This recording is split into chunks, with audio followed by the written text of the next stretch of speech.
Oh yeah, dude, I'm over it. I don't cope well in the heat. I love to freeze. Yeah. Um, and I'm finding like, 'cause I've got like rosacea at the moment and it hates heat. Mm. So I'm like, just bring on winter. I'm ready to freeze. But You can swear on the show too. It doesn't matter. I always have guests that swear, so okay, I'll try not to too much, but yeah, I get very passionate sometimes, but also, we're Aussie, so we do swear a lot. exactly. Yeah, yeah. That's it. Welcome to Jadon's podcast. Well, yeah. I just want to start off by saying thank you for coming on. Appreciate it. Of course, man. We've been talking for quite a while. And sorry for the Yeah. mix up the other day, because you have a very similar avatar photo to someone and also a very similar username, like Instagram handle to someone in the States who collects the same stuff we collect. Yeah, yeah. And then when you send me that voice note, I'm like, whoa, wait a minute, this guy's Aussie. Yeah, yeah. Yeah, I'll just start off with a few questions, and then we'll. I've got some other topics that I want to bring up with you too, and Yep, just cool. go from there. Easy, man. Awesome. At what age did you start like enjoying like horror movies? When did I start enjoying horror movies? Oh man, probably when I was like curious, like six, seven, eight. And it was always that thing of when my dad would take me down to the grocery store and I'm like, Dad, I don't want to go. This is boring. And he goes, We'll go into the video shop. I'll do groceries and I'll come grab you when I'm done.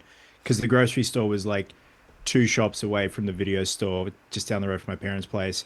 And I remember just bypassing, like, I'd look at like the kids and action section, but I'd just go straight to the horror section and just get fascinated by the VHS covers because man, I don't know if you've noticed like Aussie horror VHS covers from the 80s and 90s. We didn't hold back. Like there was some Mm. like heavy stuff on the back of those, like Leatherface, Texas Chainsaw Massacre 3. You look on the back of that, and there's some like intense graphic shit going on there. Yeah, And I yeah. just get fascinated. And then one day I was like, A Nightmare on Elm Street. What is that? And hang on, I'll pull the VHS out for you. So it was this one, and I'd I always get fascinated by it. And I'd turn it over, and I'm like, why is there a centipede coming out of a woman's mouth? Who is that burnt man in the middle? And why down the bottom is someone on fire on top of someone in bed? And it was just that morbid fascination. And then, like, mum and dad wouldn't let me watch them for a while. And my mum and dad wouldn't even let me watch Hook or Batman Returns for a good couple of years, which is mm. weird, like Hook. Um, and anyway, one day, mum and I were at another video shop just around the corner from that original one. Same bunch of shops, Yeah, yeah. both mom and pop video shops. And mum's like, all right, do you want to rent a horror movie? I'm like, hell yeah, let's do it. So, double bill, I got Puppet Master and Evil Dead. I lasted 5 minutes with each one, and I got a stomach ache and nearly threw up. And I remember being in bed. This was last week. I remember being in bed, and it was like so dramatic. Like it was like that. My Yeah, mum was yeah. giving me Coca-Cola to try and make me burp so I wouldn't feel nauseous. Mm. But for like that scare, kind of, I liked it. It was like an adrenaline junkie jumping out of a plane, skydiving or Yeah, bungee yeah. jumping. I like this. And then my mom started telling me about Freddy Krueger. And I'm like, oh, I think I've seen like those covers and, like that. And I just got fascinated by the description of like, mom's like, yeah, he's this burnt guy. He's got nice fingers, red and green sweater, and goes in through your dreams. I'm like, that sounds sick. And then at that time as well, Scream had come out, and that was a big thing where all our parents would rent it because by then I was eight. It was 96 and I was eight. When it came out on VHS here in Australia, it was huge amongst our parents who would rent it, and we couldn't watch it yet. But Yeah. a lot of us would be behind the couch in our parents' living room and like, looking up. I remember doing that with the Casey Becker scene and what happens to her boyfriend, and I'm like, oh my God, like this is what the hell? And I think it was even scarier because it wasn't like witches, goblins, and ghouls. It was like real life, somewhat. Like, you know what I mean? Yeah, yeah. And then yeah, man, it just like just I wouldn't say spiral, but like in a good way, it just kind of evolved from there. And just seeing how the 2000s were with horror, the 2010s.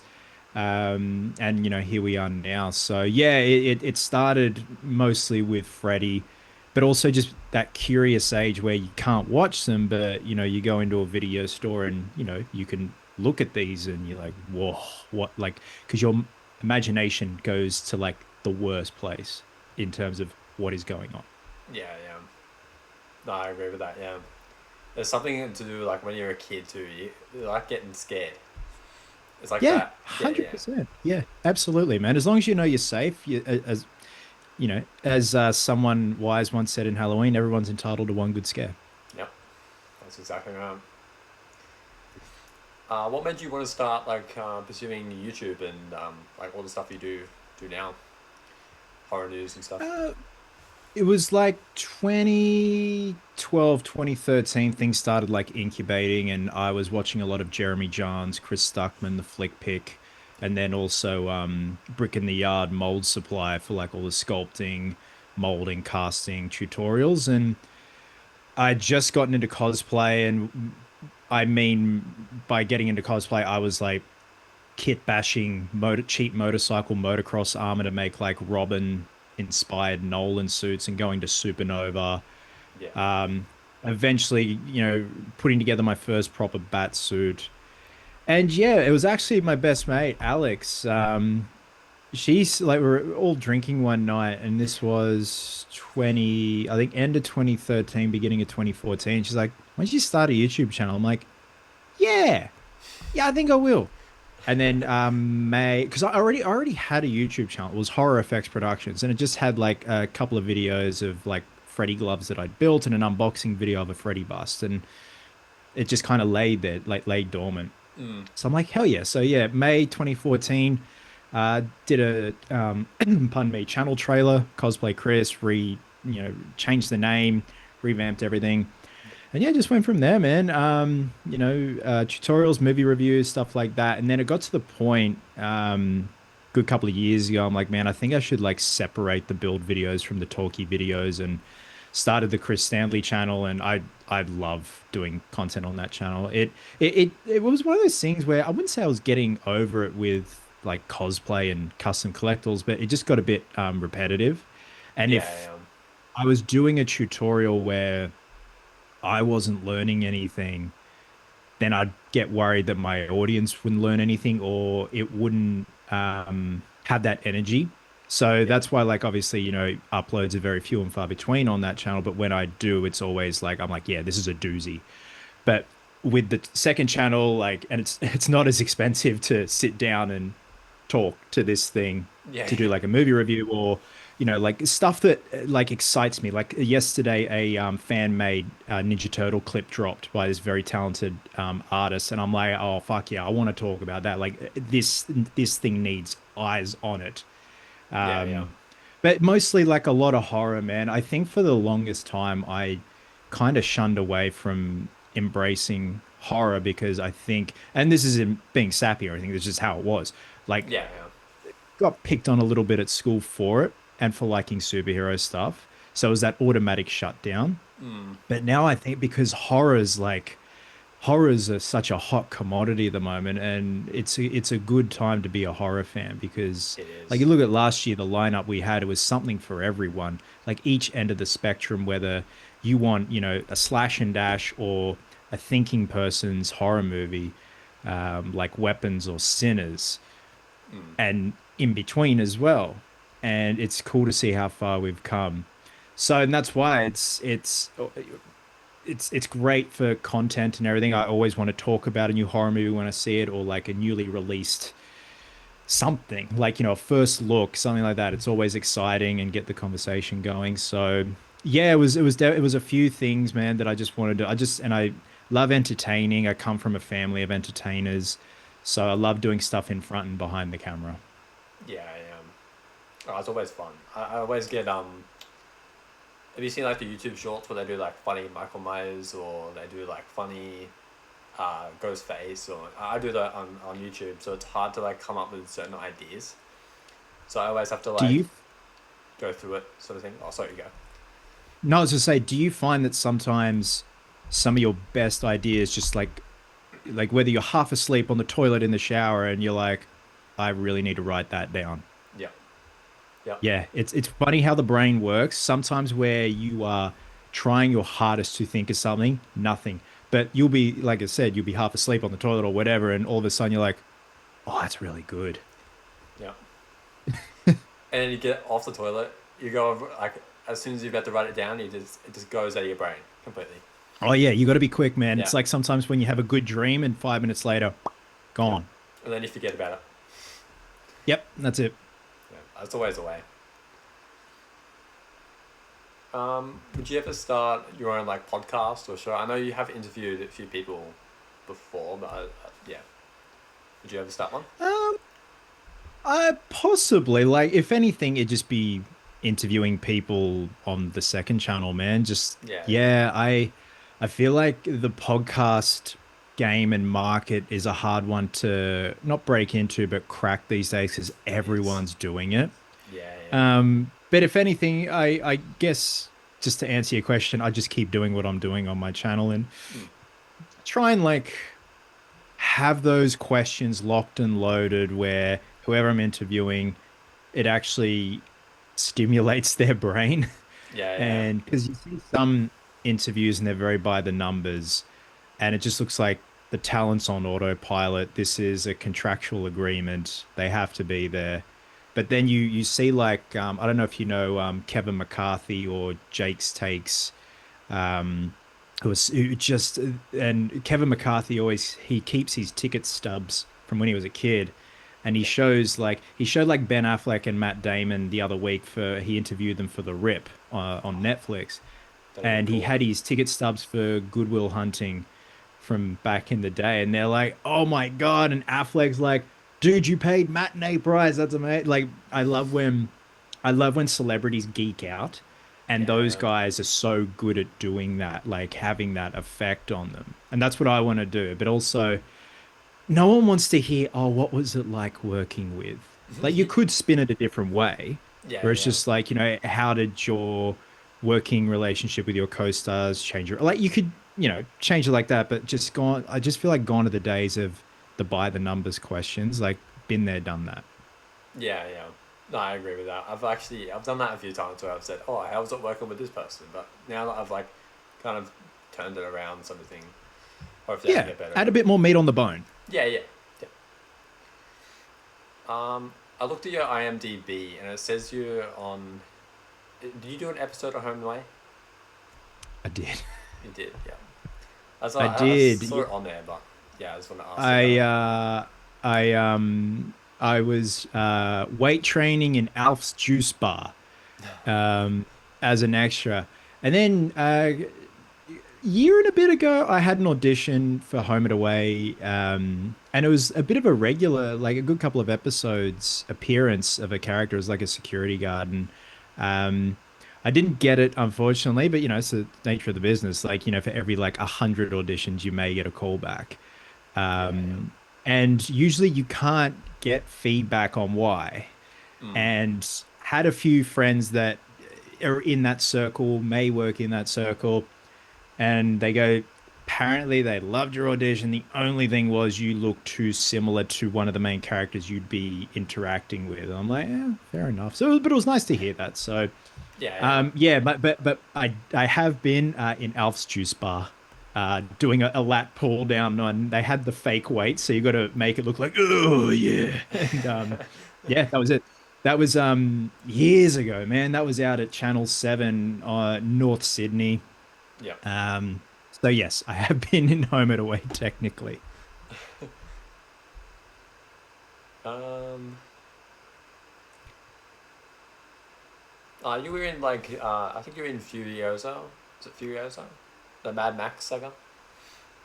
Oh, so I did 3 days of prep work with some special effects pieces for that with Odds Studios. So yeah, I was just yeah a couple of I was just an extra pair of hands for them while they were prepping some. Have you seen Furiosa? I have, yeah. I saw it I think one It's time. okay. It's I don't know if you remember the body farm scene where they're like harvesting all the corpses and there's like corpses hanging down and everything. I think I do. Yeah. But yeah, Odd were tasked with building those corpses, and I just helped some of the 3D print and prepping molds and stuff. But I was there for 3 days because a couple of their guys, I think, because they always got people going back and forth from the studio, like Odd Studio to Fox Studios or wherever location. So Yeah. sometimes, like even for one day, they need an extra pair of hands just because it's all hands on deck. So Yeah. yeah, that was it, man. It was just 3 days at their studio, just prepping some stuff. But yeah, they were working on some real gnarly stuff. Mm. Yeah, that would have been pretty cool to see all their production stuff for it. That'd been pretty cool. Oh yeah, yeah. Um,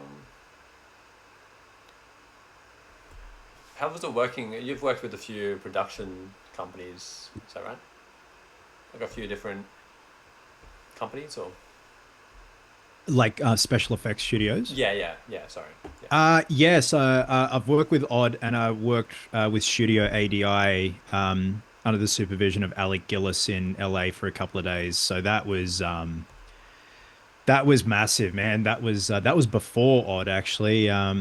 Yeah, my partner at the time, she's based in LA. She won a raffle auction thing for a tour of ADI, just the two of us. oh wow, And I'm like, man, and it was head, and this, the tour was run by Alec Gillis. And I'm like, man, I've got to like save a bunch of photos because I want to show him at the end of the tour and like have questions locked and loaded. And we were going through, they've got the showroom where they've got all the stuff that they've worked on, like Alien, Predator, Beast from X-Men First Class. And then you go out the back and some parts he's like, you can't take photos here because this is active production stuff. And he's like, you can take photos here. So going through, and I was asking him questions, and the more I asked him, and he was like, "You really know your stuff, don't you?" And I'm like, "When the tour is done and the formalities are done, could we like have a proper chat?" And he goes, "Yeah, sure." So the tour was done. He took us into their, it looks like their boardroom meeting. They got an Oscar there and everything, and pulled out my photo. I go, "This is what I do." Da da da. He goes, "How long are you here for?" I go, "A week and a half more, because I had Monster Palooza coming up in a yeah, couple of days' time." He goes, "Do you want to do a couple of days' work painting some alien blasters for us for a proof of concept?" I'm like, "Yeah, look, I'll check the schedule, mate." But I was like, "Oh, fuck, yes, absolutely." Um, and then, yeah, we're in Jen and I are at Monster Palooza. I got an email from him. He's like, "Can you come in Monday?" And yeah, did 3 days work there, surrounded by like the coolest, talented people. Tom Woodruff Jr. cruised by a couple of times. He was busy doing a lot of office stuff, but yeah, he came over, introduced himself. I was working alongside a gentleman by the name of Neil who did a lot of miniatures work on Empire Strikes Back, like a veteran. And he was giving me advice. And in my brain, I was like, you listen to every fucking thing this man has to say. um, and then at the time, they were also, I think they had finished, but they had pieces left over from it, chapter one. yeah. Skarsgård's makeup. They had bits and pieces laying around. They had bits and pieces laying around from remember Bright with Will Smith and Joel Edgerton? I think I do. Yeah, Joel Edgerton's in all the creature orc makeup. yeah. Yeah. They had bits of his stuff, and I think other, because there are a few orcs in that film, and they were at the moment when I was there, they were painting the Predator suit for the Shane Black Predator. 'Cause it was 2017. Mm. That, that was gearing up. But yeah, they had like the suit mounted on the stuntman's life cast, and he's like fucking 8 foot tall, and they're like airbrushing all the dots and everything. And then Alec was just so cool to work for. Such a chill guy, and he'd constantly do the rounds with every department, you know, like sculpting, molding, casting, hairing, painting. And he gave me some great advice as well. And I said on my last day, I go, "Can I interview you?" And he goes, "Yeah, absolutely." Because he's a him and Tom are just like they're veterans, man. They've done it all, and Yeah. Alec's so charismatic and charming, and yeah, he's very good at what he does, but he's also a great team leader as well. So yeah, that was fantastic, man. 3 days, but like learn a lot, so it was good. That would be a dream Yeah, for sure. Yeah. Um, what did you think of the Welcome to Dairy? Yeah, Welcome to I Dairy. really enjoyed it, man. I think there was a bit of filler. halfway, Yeah, which yeah. with a lot of shows you get like your odd filler episode or your nothing burger episode where you're like, ugh, I'm not gonna remember that one.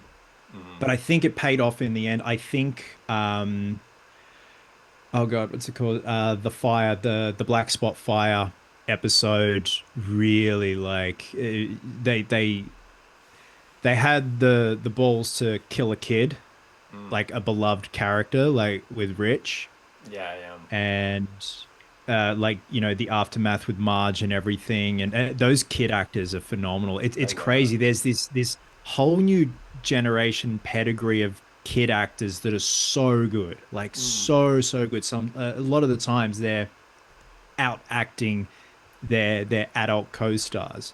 I think Yeah. that all started with like Stranger Things, It Chapter One and Two, but and It Welcome to Dairy feels like a hybrid of the two, probably because they're just such good actors. Yeah. But even like the adult actors as well, it's great to see Skarsgård back. I really enjoyed the last episode, so I'm keen to see where season two and three goes because I think they're going to wrap it up after three because three, I believe, is the Ironworks explosion that's covering that one. Yeah, yeah. So I think that's like 1908 or something. Yeah, yeah. Oh, wait, But yeah. yeah, man, what did you think? So we actually did. Me and my friends did a like a review on each episode, as they came out. We did it on a Yep. Wednesday. So yeah, I enjoyed all of it. To be honest, they're all really good Mm. episodes. I don't think. I think we both said pretty much the same thing. That they'll. I think we rated them around like eight or nine, somewhere around there. Yeah. But yeah, they're pretty What good. did you think? Because I felt by the end, the whole military aspect of the story, I was just like, I don't care for this anymore. Like, it was Yeah. intriguing to begin with, where they want to weaponize the entity. I'm Mm. like, ooh, this is interesting. And the whole 11 pillars, and how the Native Americans are kind of in cahoots with one another and protecting and keeping that bit of the star fragment as well, like the spear and everything. I like that going back to the roots of the entity and how these it's generational of the Yeah, yeah. protectors. I love seeing that. But then like the whole, like, oh, America military, yeah. And I'm just like, yeah, I don't really care to see what happens anymore. Like, if you're going to weaponize this, I want to go back to like what's happening now with the kids, but then also Leroy and Dick. Like, even though Leroy and Dick are in the military, those are the two I cared most about out of that pocket of the story. Yeah, yeah. Their acting was phenomenal too. It was really Oh good. my God, man, the guy that played Dick Halloran, he's just so good. Like, talk about pressure having to. It's like Ewan McGregor, playing a younger Alec Guinness. Yeah, This yeah. dude has to play a younger Scatman Crothers. Yeah.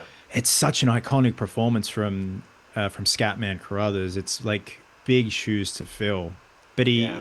he carried it. He was so good, man. He Everyone was was. great in it. They were, yeah. Yeah, all the actors were phenomenal. Mm. So moving on to Halloween. What's your favorite like Halloween movie? Ooh. It's gonna be a Okay. hard one. No, I wouldn't say it's an unpopular opinion because I'm hearing a lot more of it now. I prefer Halloween 2, 1981 over Halloween 78. And that's Yeah, not yeah. saying Halloween 78 is a bad film. I fucking adore that film. Yeah, yeah. I just have more entertainment with it. And some people could say, "Oh, you just like the gore." And I'm like, I think it just has the all those elements click for me. Whereas for the most part, most of the elements in the first one click for me. But I think the gothic synth score is so good. Like, after Luma says, "You don't know what death is," and he runs around the corner, and then it cuts to credits, and you hear like the organ. I Yeah, yeah. picture like John Carpenter in a cape, like with the synth, like Phantom of the Opera. Yeah, I yeah. love the way Dick Warlock looks in the mask. I love how Nick and Dick. I love how Nick and Dick look respectively as Myers. To me, like they're like together. They're like the goats to me. Yeah, yeah. I love the hospital setting where there's no fucking patients except a bunch of babies. and, and yeah, look, the kills are great. Like the nurse in the hot tub, and each time she comes back up, her face is getting more and more mangled. I remember watching that with my mate. We're in year seven. We'd have a tradition, like end of the year, summertime. We'd come out of the pool at my mum and dad's, sit in the living room and watch Halloween 2 on our TV. And it's middle of the day. You can't see shit with what's going on. But Yeah, we've got the yeah. towel wrapped around us. We're having a chip sandwich and like having a juice. And we're like, this is so good. I think one thing that always got me when I was younger and watching Halloween 2, the kid with the razor blade in his mouth. I was always like, this is heavy shit. But yeah, I think I just find like I re-watch it more than the first. But then I go back and watch the first one. I'm like, oh, this is fucking classic. Um, but yeah, Halloween too, man. But I also I'm looking at the poster right now. It's Halloween Kills. I have a very fond appreciation of the David Gordon Green trilogy, warts and all. Yeah. Um, I've learned to come around on Halloween ends and kind of just see it as sort of its own thing. Yeah, yeah. But I really liked what they did with Halloween 2018. It's by no means a perfect film, but I appreciated what they tried to do and what they achieved. Some things they didn't, do right. Mm. Um, but yeah, Halloween 2, man, 1981. It's my favorite. That is a classic one for sure. Yeah. But what's like your worst ranked Halloween movie? It's either got to be Halloween 5 or Trick or Treat, motherfucker. Yeah. Halloween Yeah. Resurrection. I have to agree with that. And I had I wouldn't say I had nostalgia goggles for Resurrection for a while, but because that came out 2002, Mm. I think. Yeah. So I was in year eight, and we had had nothing since H2O. H2O was the first Halloween movie that I ever watched. I couldn't watch that one for a while. And Mm. H2O is when I realized that Michael Myers isn't the dude from Austin Powers. And I'm like, oh, they're separate people. But then when Resurrection was gearing up and they were filming, and, we got a lot of like stills, trailers. And I was in year eight, and I'm like, oh man, this is going to be so good. And I think I just had love goggles on for it because it's all we had at the time. Um, oh man, I think I find more enjoyment in Halloween 5 because there are certain parts of the story where it tries to continue this things, but then like the whole man in black thing and the way Michael looks, Damien Othen Gerard, the director, very European and out there, Mm. and Danielle Harris still does a great job. She was a Yeah. brilliant little actor. Yeah. But I think, yeah, I find more enjoyment in Halloween 5. So probably Resurrection is going to be my worst, man. I have to agree. Yeah. I mean, I don't mind Resurrection. It's not too bad. It's watchable at least. But Halloween 5 with the mask and just I don't know. Mm. It throws it off completely. Yeah, yeah. Rob Zombie's Halloween 2 as well. Um, Yeah. I feel like Resurrection is kind of like, whoop, that side, Samurai Cop or Batman and Robin, where you can just have a bunch of mates over, have some beers, watch it, and just have a giggle. Yeah. Yeah. No, I agree with that. 100%. Um, what do you think is gonna happen in Scream 7? Is Scream gonna come Oh, back? that's a loaded question, man. It is.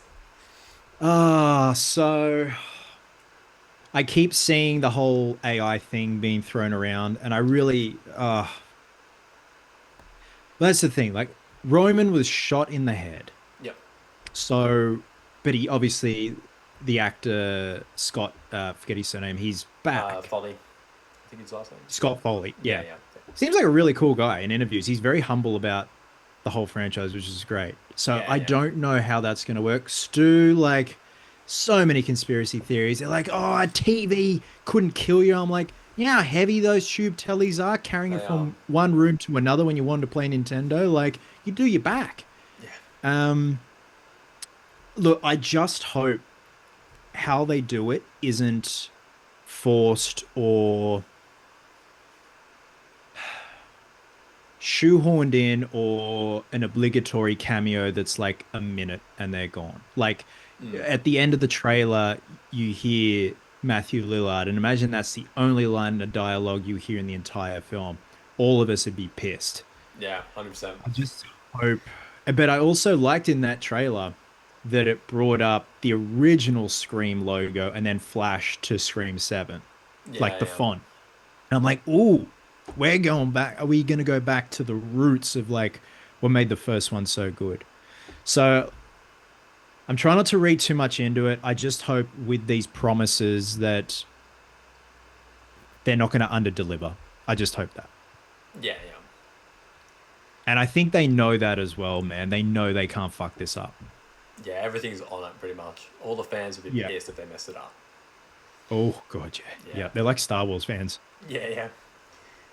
Same as the Halloween fans too. I mean, if they stuff this new TV series up, it's not going to be good Mm. for the money that's coming in.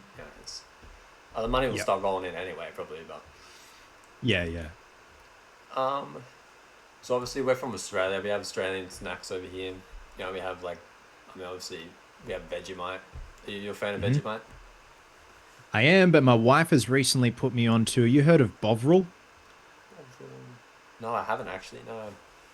So you know how Vegemite's a yeast extract, which is such a great description. Yeah, yeah, Bovril, it's a because my wife is South African, yeah. and you can get Bovril over here. Bovril's a beef extract, so it looks and spreads like Vegemite, bit more liquidy, but it's so good with like because I have Vegemite with eggs. Like I'll have Vegemite avo toast with eggs on top. It's great. Like Yeah, the yeah, saltiness kind of complements everything. But the yeah, yeah, Bovril has this like beefiness to it, and you can cook with it as well. Like we throw it in instead of beef stock 'cause it's like healthier. So yeah, we'll yeah. throw it in with like spag bowl, curries, stews. So yeah, man, I've actually just like my ADHD addiction at the moment with repetition is Bovril. And just putting it on absurd savory foods. But you know, Vegemite is near and dear to my heart, of course. Yeah, yeah. Yeah. So we have like, I've been asked so many times by Americans. They're always like, "Oh, how are kangaroos in Australia?" And this and that. It's like, "Oh, do the kangaroos actually beat you up on the street?" It's like it doesn't really work like that. But what's your opinion on that? Um, I humor a lot of people, and they're like, "Oh, do you ride kangaroos to work?" I'm like, "Yeah, man. Like, you get on the highway, and sometimes it's gridlocked with a bunch of roos, and they're all beeping and honking, and you know, um, I think once that video went viral of the guy belting the kangaroo in the head because he had his dog in a headlock, Yeah, yeah, people were like, "Oh my God." And I'm like, no, that barely like that is like one in a million chance. Like that's just wrong place, wrong time. Like the dog was okay. The kangaroo's fine, probably ego and jaws hurting. yeah, yeah, But yeah, like but they're like you tell people about roos, man. Like roos are like they're intense, especially like the big reds, the ones that are like jacked like Bane yeah, yeah, when they stand up and like when I tell people they're like, yeah, they bounce back on their tail and kick and they're like, really? I'm like, I'm actually not making it up. That's how they're engineered. Their tails go rigid and they're like, oh, I'm like, yeah, we're actually we got some weird animals over here. But I'm also you probably get the same as well, man. Like the American friends we meet along the way in collecting space, they're always like, "Man, I've always wanted to come to Australia, but everything just wants to kill you." I go, yeah, "Nah, no, it's the most times out of 10 they run away. It's if you corner them deliberately, then you deserve to get bit or stung." yeah, yeah, yeah, 100%. Yeah, if you like try and do something to a kangaroo or to a spider, then they're going to attack back. Obviously, the same way as people would too. Yeah, you have It's to actively seek them. Yeah, yeah, yeah. It's always funny when they're always like, "Oh yeah, we're gonna come to Australia. We're gonna beat up a kangaroo." It's like, yeah, okay, they're gonna run away from you. I mean, All obviously. right, mate. I hope you're like getting banned from the country for that. Yeah. All right. Well, yeah. I'll let you go here. I'll wrap it up here. Yeah, all good, man. Yeah, thanks so much for coming on. I appreciate it. You're more than welcome, dude. I appreciate the chin wag. Sweet. But yeah, don't be a stranger, man. If you want to do something again, absolutely. Yeah, yeah. But yeah, I'm actually just working on she's just out there, a Casey Jones armor thing at the moment, just trying to kind of see how it all goes together and like sticky tape stuff before I rivet stuff permanently, just make sure it has that nice silhouette. But I'm trying to see if there's anything here to show that I'm working on. But yeah, there's not really Mm. anything here. I did that new part four Fred bust. Yeah, that's pretty much it, man. Like it's just the stuff you see in the background. There's just some crapola down here that needs to go into storage. But yeah, man, that's pretty much it. And yeah, it's just a hot old afternoon here, quiet one, so I'm very happy about that. On a Friday too. Perfect. Yeah, Yeah, yeah. yeah. It's I'm usually in bed by like 8:30, 9 o'clock, man. Oh, yeah. Gone are the days of like midnight, 1 o'clock. If like my wife and I are out and we get home at like midnight, we're bedridden the next day. Yeah. But yeah, man, no, it's been awesome. I appreciate it. Anytime. Yeah, thanks so much. I appreciate it. No worries, man. But yeah, we'll talk soon. Yeah, for sure. Yeah, yeah. I'd love to have you back on sometime Yeah, soon, maybe in the near future or yeah. dude, if you want to, maybe I can jump back on. We can debrief about Scream 7 once all that's done and dusted. Yeah, for sure. We'll be doing me and my friend do like live streams for all the horror stuff pretty much. So yeah, I would Yeah. love to have you on that. That'd be epic. Yeah, cool, man. Absolutely. Let's do it. Sweet. As we'll plan something then for sure. Yeah, man. All right, sounds good. All right, you take it easy. You too, man. Speak soon. Yeah, for sure. Have a good one.